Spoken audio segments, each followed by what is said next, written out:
Film dibuka dengan memperkenalkan seorang petugas pengantar uang bernama Travis yang seperti biasa hari itu diminta mengambil beberapa kantong uang dari bank yang nantinya akan diantarkan langsung ke customer.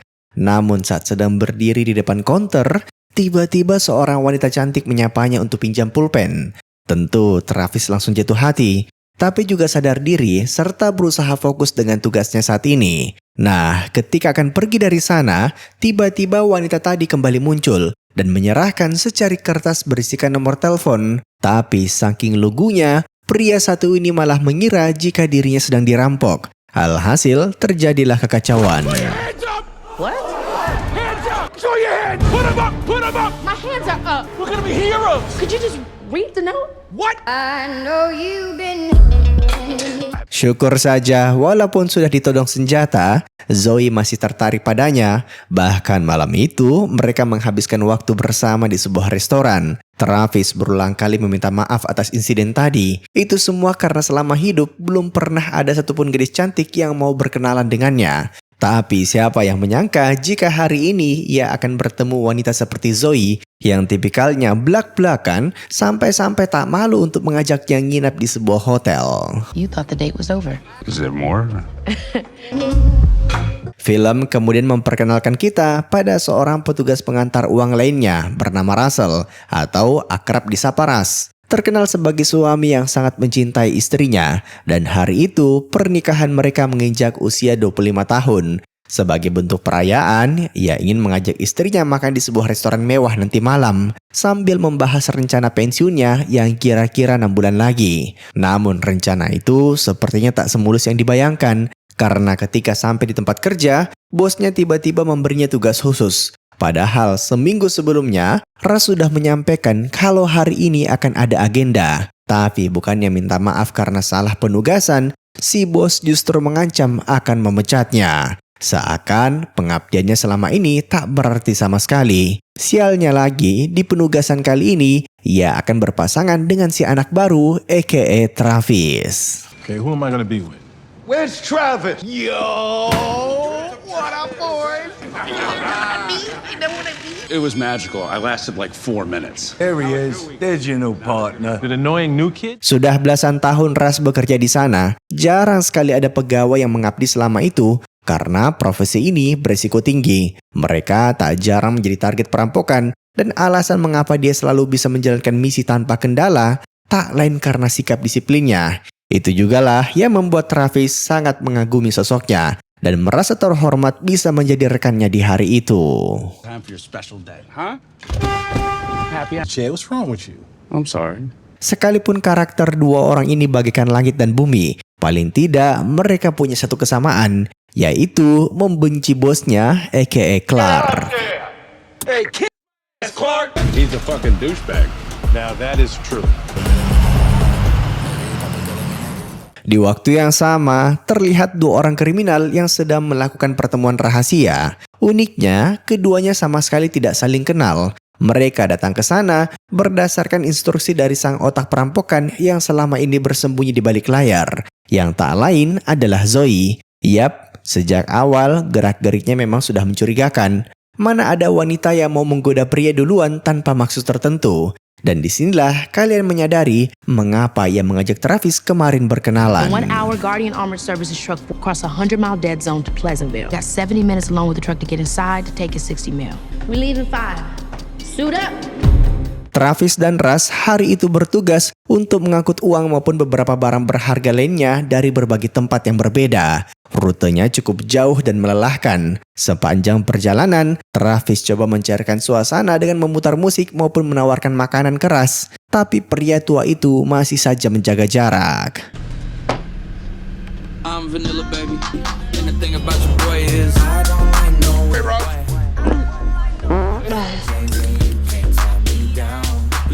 Nanti suasana berubah ketika Travis tiba-tiba diomeli oleh Clark lewat radio. Ternyata aksi cerobohnya kemarin sewaktu di bank menimbulkan kerugian besar bagi perusahaan tempatnya bekerja. Kini semua cabang bank tersebut tak mau lagi menggunakan jasa mereka. Dan sebagai hukuman, Travis akhirnya dipecat. Fired! I want your badge and gun, you understand? Be fucking great! You'll be having a...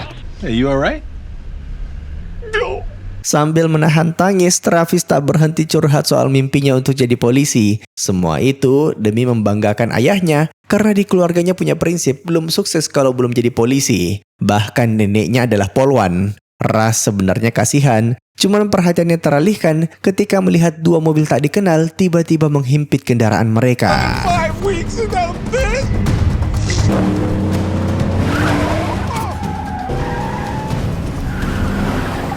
Ras coba bersikap positif karena mungkin ini cuman ketidaksengajaan semata. Tapi tak lama kemudian, salah satu perampok itu keluar dari mobilnya sambil menyampaikan pesan ancaman. Yang jadi masalah, ketika ingin meminta bantuan ke markas, kendaraan mereka ternyata sudah memasuki wilayah dead zone atau tanpa sinyal.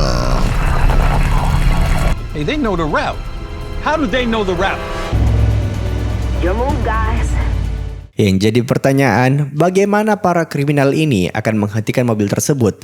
Sedangkan kaca, bodi maupun rodanya sudah didesain anti peluru. Dan jawabannya ternyata menggunakan gas air mata. Salah satu dari mereka berhasil menyelipkan benda tersebut lewat lubang yang terdapat di samping mobil. Dan nyaris saja Travis hilang kendali. Untungnya, Ras segera menyegel bom gas tersebut di sebuah kotak makanan dan membersihkan mata rekannya menggunakan semacam minuman energi. Begitu penglihatannya mulai pulih, Travis langsung berhasil membalikkan keadaan karena ternyata pria satu ini sangat ahli dalam mengemudi.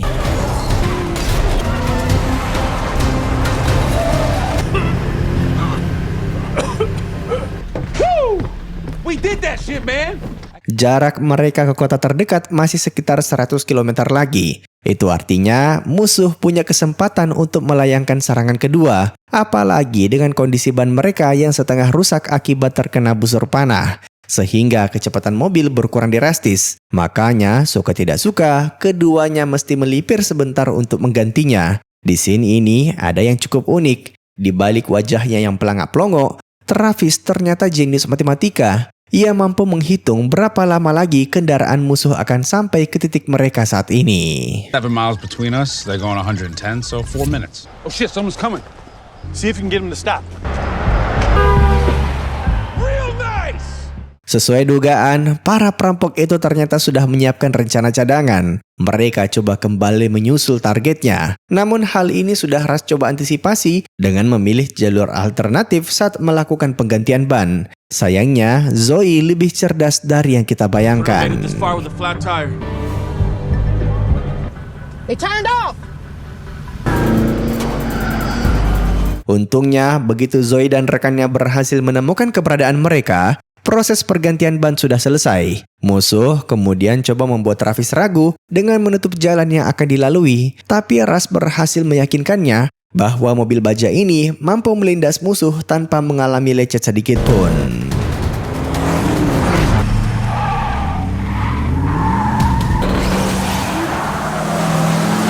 Walaupun sudah menggunakan kecepatan maksimal, ujung-ujungnya musuh tetap berhasil menyusul kendaraan mereka. Yang jadi pertanyaan, bagaimana para perampok itu akan menghentikan mobil tersebut? Dan ternyata salah satu darinya berencana merobos masuk ke dalam dengan menggunakan mesin las. Tentu, Travis tak tinggal diam dan coba bergoyang ke sana kemari supaya musuh yang bergelantung di belakang jatuh ke jalan. Tapi usaha itu ternyata tak membuahkan hasil. Sehingga Ras terpaksa bergeser dari tempat duduknya dan mulai melepaskan tembakan. Sayang sekali, di tengah proses tersebut, senjatanya malah terhempas keluar mobil. I lost my gun! Pepper spray! Yeah, I'm gonna take this! Dibanding ditangkap dan dibunuh, mereka pun berencana untuk menyerahkan semua uang di mobil. Tapi siapa yang menduga jika kebanyakan kantong yang mereka ambil tadi dari bank, ternyata isinya cuma barang-barang antik. Contohnya mayat seekor monyet yang sudah diawetkan. Dan begitu ketemu ada satu kantong yang isinya uang, Ras segera melemparkannya keluar mobil, berharap para perampok berhenti dan memungutnya. Tapi yang terjadi malah sebaliknya, seakan mereka tak menginginkannya sama sekali. Ketika nyaris putus asa, ia malah tiba-tiba menemukan beberapa gepok uang yang di dalamnya terdapat bom penanda. Benda itu pun coba ia lemparkan ke arah musuh, alhasil He's still going!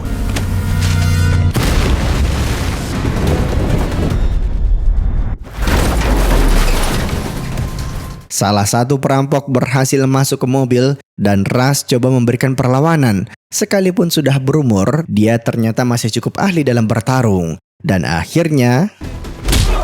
Whoa! That was cool as fuck!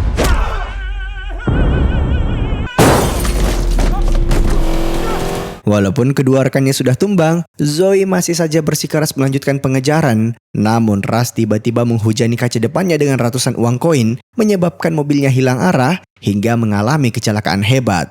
Kalian pasti mengira wanita itu sudah mati, tapi ternyata sejak tadi diam-diam dia sudah berpindah posisi. That's the only reason I can move falls off. Ras dan Travis pun kini ditawan di sebuah bangunan terbengkalai. Mereka terlihat sangat marah karena mengira ada orang dalam yang bekerja sama dengan para perampok hingga menyebabkan rute pengantarannya terbongkar. Tapi semua kecurigaan itu seketika sirna ketika Zoe melepaskan helmnya. Travis akhirnya sadar kalau mulutnya yang ceplos-ceplos menjadi penyebab utama dari semua kekacauan ini. You know, sometimes you know who you paired up with. Like 5 hammers, right? No sense. I'm gonna throw up. Easy, you man up. Don't you give her this. Uniknya, Zoe sama sekali tidak mengungkit jika Travis lah yang telah membocorkan semua rutenya sewaktu mereka menginap di hotel selama 2 malam. Malahan, ia fokus ke pembahasan berikutnya, di mana berhubung kedua rekannya sudah mati akibat kecelakaan tadi, maka sekarang Ras dan Travis harus membantunya merampok. Kedua orang ini pun dibuat bingung dengan tawaran tersebut. Bukankah Zoe sudah berhasil menangkap mereka, sehingga semua uang di mobil bisa dia miliki yang totalnya mencapai 5 miliar. Namun wanita itu langsung menjelaskan kalau sejak awal target utamanya adalah mencuri truk mereka dan bukan muatannya, karena dari sana mobil tersebut akan digunakan untuk merampok tempat yang lebih besar. The truck is the score. Are you in or out? And out meaning we die? Saat berduaan di mobil, Travis mengungkapkan kekecewaannya pada Zoe setelah hatinya dipermainkan. Pantas saja nomor telepon pemberiannya tak bisa dihubungi sama sekali. Dan di waktu yang sama, kita dikejutkan dengan fakta bahwa kedua perampok tadi ternyata berhasil selamat dari kecelakaan. Dan karena ditinggalkan begitu saja, mereka mengira Zoe telah berkhianat. I'm gonna kill this bitch. Okay, we're coming out the dead zone. This is where you make your call. Supaya Marcus tak menyadari jika mobil pengantar uangnya telah dicuri, Travis diminta untuk menghubungi bosnya lewat radio. Keduanya pun berbincang seperti biasa, saling mengumpat satu sama lain. Sampai akhirnya Zoe menyadari jika Travis ternyata baru saja dipecat akibat tak sengaja menodongkan pistol ke arahnya sewaktu di bank kemarin. Yeah, then she disappeared on him after he fell in love with her. I don't think she fell in love. You don't think so? Travis, Orang-orang di markas sudah berhasil mereka kelabui. Sekarang giliran Ras yang diminta untuk menghubungi balik istrinya karena sejak tadi tak berhenti menelpon. Jika dihiraukan, bisa-bisa timbul kecurigaan. Pokoknya semuanya harus terlihat normal. Sebenarnya Ras tak ingin mengangkat telepon tersebut karena istrinya punya insting yang sangat tajam. Dinner tonight because Clark added another stop. Another stop.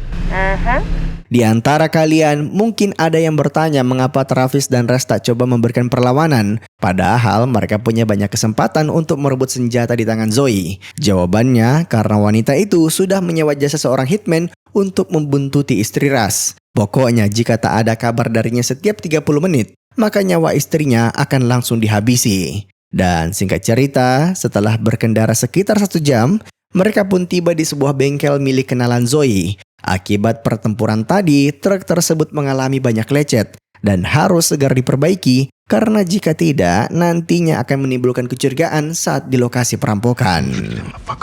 man, they're not gonna say nothing. Selama mobil dalam perbaikan, Travis dan Ras dipaksa untuk ikut menemani Zoe sarapan di sebuah restoran sambil membahas rencana perampokan nanti. Ternyata wanita ini berencana membobol sebuah kasino. Setiap minggu, sebuah mobil pengantar uang bertugas untuk mengambil setoran yang jumlahnya mencapai 60 juta dolar atau sekitar 1,2 triliun rupiah.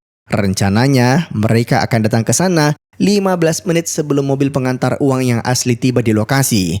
Dan tenang saja, Zoe sudah menyiapkan sebuah barcode khusus agar saat melewati gerbang pemeriksaan, petugas akan mengira jika merekalah pengantar uang yang sesungguhnya.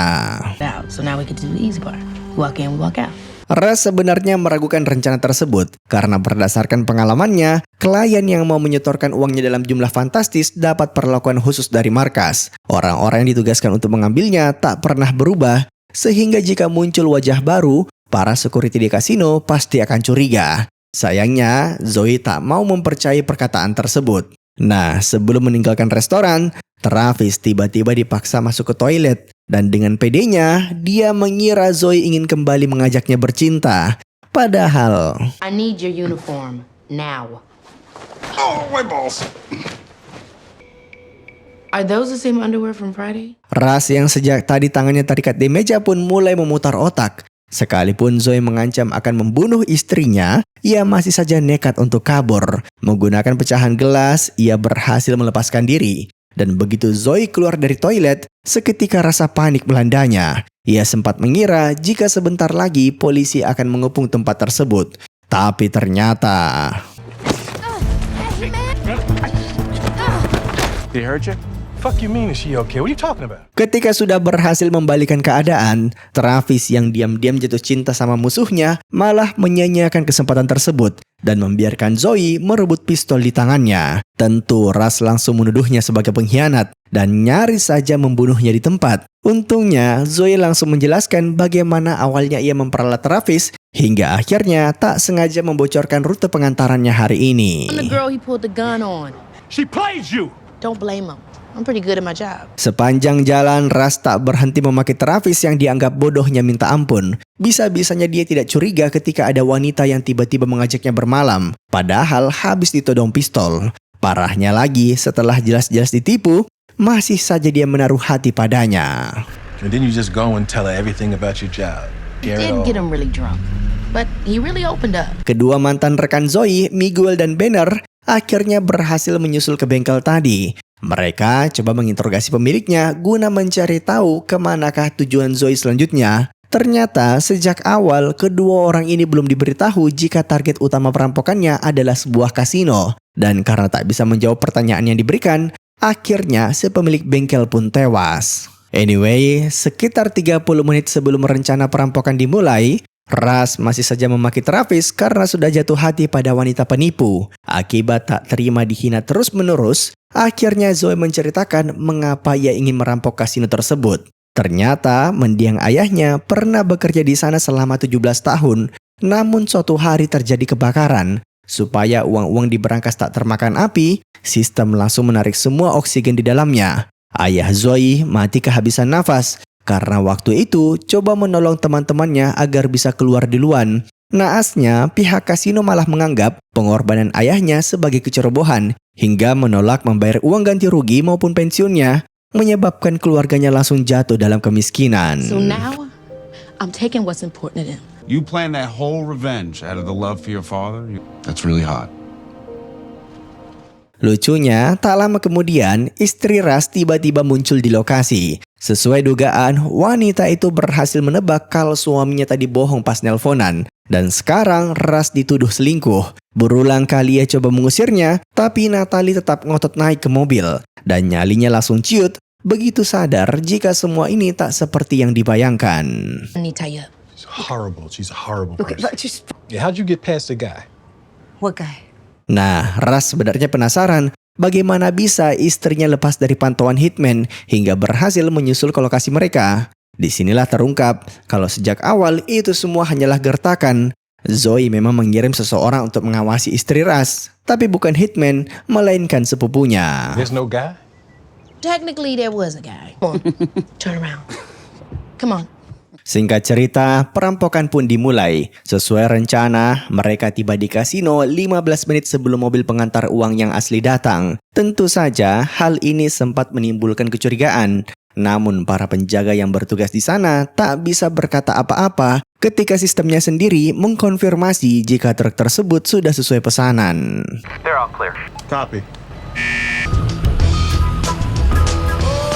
Travis dan Natalie diminta untuk menunggu di mobil. Seandainya mereka macam-macam, maka dapat dipastikan nyawa Ras akan melayang karena sejauh ini semua security menganggap mereka telah bersekongkol. Anyway, begitu akan masuk ke dalam, ada dua petugas yang mempertanyakan identitas mereka. Maklum saja, sudah bertahun-tahun perusahaan mengirimkan orang yang sama untuk mengambil uang setoran. Di sini, Zoe kehabisan alasan. Untungnya, Ras berhasil mengarang-arang cerita. Well, you haven't heard what happened. It was a mental health leave.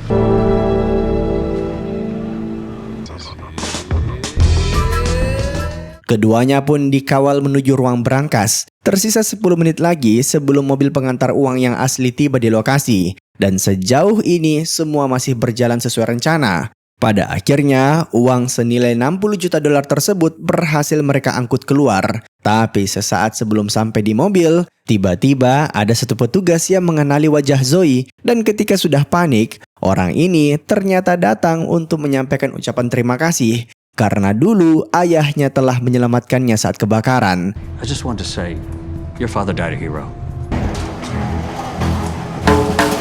Begitu sampai di mobil, petugas kasino tadinya ngotot ingin membantu mengangkut semua uang tersebut ke dalam truk dan nyaris saja membongkar penyamaran Zoe. Namun Ras tiba-tiba pasang badan, seakan sengaja membantu Zoe merampok tempat tersebut. Nah, begitu proses loading selesai, mereka pun bersiap-siap keluar dari gerbang. Dan scene ini cukup menegangkan, karena di waktu yang sama, tiba-tiba truk pengantar uang yang asli muncul di lokasi.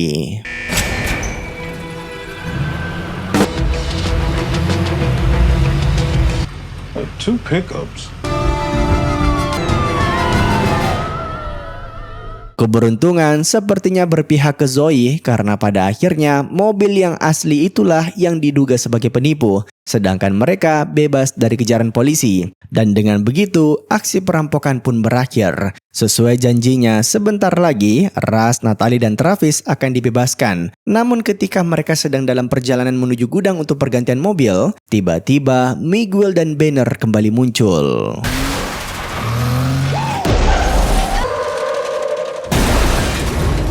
Hantaman keras tadi membuat mereka semua jatuh pingsan. Dan begitu sadar, musuh sudah bersiap-siap untuk membakarnya hidup-hidup. Zoe berulang kali memohon agar Banner melepaskan Ras dan rekannya. Sebagai ganti, ia bahkan ikhlas memberikan mereka semua uang hasil rampokan tadi. Tapi tentu saja saat ini ia tidak sedang dalam posisi untuk bernegosiasi. Nah, ketika musuh sibuk berbincang, Travis malah tak sengaja menemukan sebuah alat perkakas di lantai yang kemudian digunakan untuk melepaskan diri. Shit's about to get spicy. Go!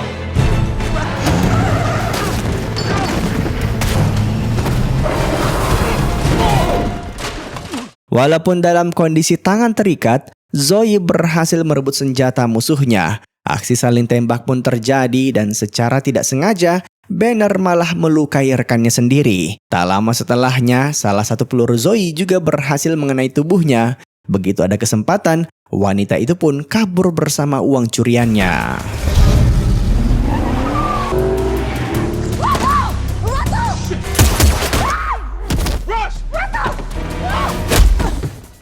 Yap, Banner menculik Natalie karena berharap Zoe mau menukarkan nyawanya dengan semua uang tersebut. Tentu saja, Ras tak tinggal diam dan segera bangkit untuk ikut melakukan pengejaran.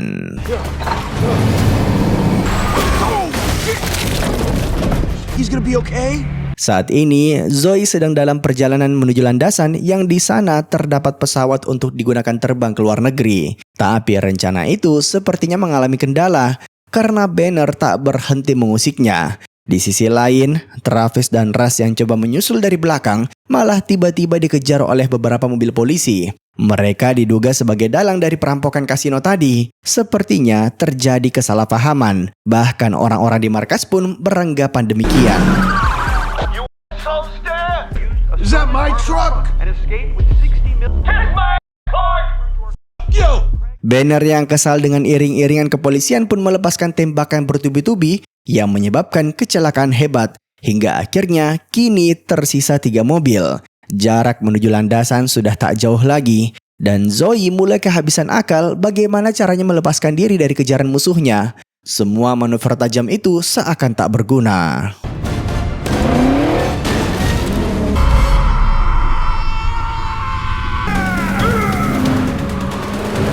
Setelah ditabrak berulang kali, mobil Zoe akhirnya keluar jalur.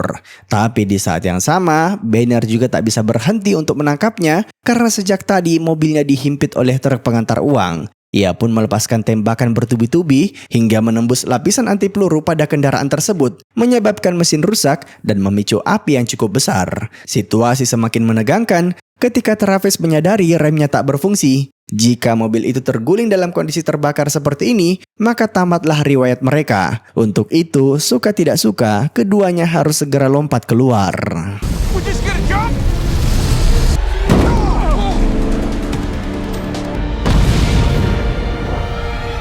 Yap, bukannya melarikan diri bersama semua uangnya, Zoe memilih untuk menyelamatkan mereka. Sekarang waktunya untuk merebut kembali Natalie dari tangan Banner. Tapi karena gelang tangannya tersangkut di kap mobil, Travis terpaksa ikut beraksi sambil bergelantung di bagian depan.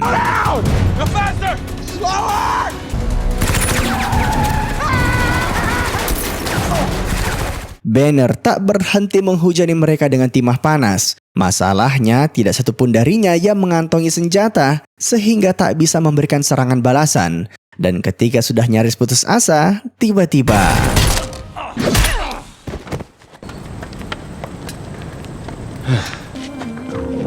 akhirnya konflik pun berakhir. Dan sebelum polisi tiba di lokasi, Russ menyarankan agar Zoe segera melarikan diri. Tapi ketika akan berpisah, wanita itu tiba-tiba mengungkapkan perasaannya. Siapa yang menduga jika firasat Travis benar, ternyata mereka memang saling suka satu sama lain. Good. A little confused, horny.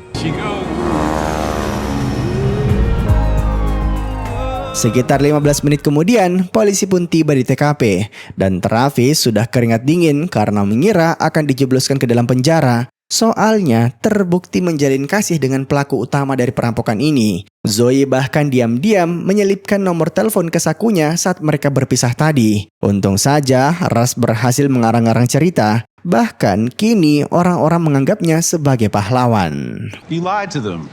Well, I love you, dude. Know where you're gonna see me again, Russ. I know where you live. Walau demikian, Travis tetap dipecat dari pekerjaannya. Tapi tenang saja, karena 6 bulan kemudian, pria konyol itu berhasil menggapai cita-citanya dengan jadi polisi. Namun bukannya menjalankan tugasnya, beberapa hari setelah pengangkatan, Travis malah kembali cari masalah dan memilih untuk kabur ke Bali agar bisa menghabiskan waktu dengan kekasihnya. Sementara itu, Russ menepati janjinya untuk pensiun dan memulai bisnis penginapan di wilayah pedesaan. Uniknya, beberapa hari setelah peresmian, Russ tiba-tiba dapat kiriman dari Zoe. Hitung-hitung sebagai ucapan terima kasih karena sudah membantunya selama perampokan kemarin. Yeah, we're great. Dan dengan begitu, film pun tamat. Terima kasih telah menonton, sampai jumpa di film selanjutnya. Jangan lupa komen, like, dan subscribe.